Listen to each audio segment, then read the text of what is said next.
You ask Tiger to solve. This deals with linear equations with one unknown. The final result is w equals 231/8. Let's solve it step by step. Simplify the expression. Expand the parentheses. Simplify the arithmetic.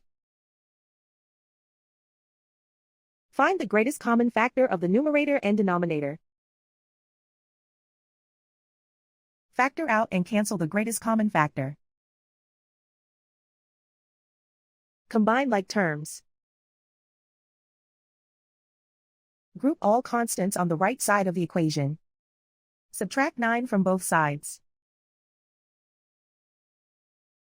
Simplify the arithmetic.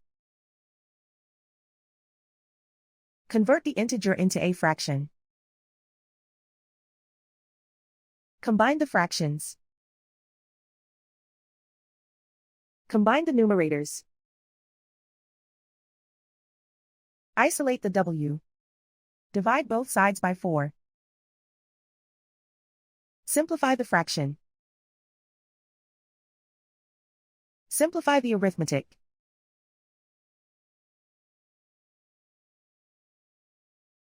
And so the final result is w equals 231/8.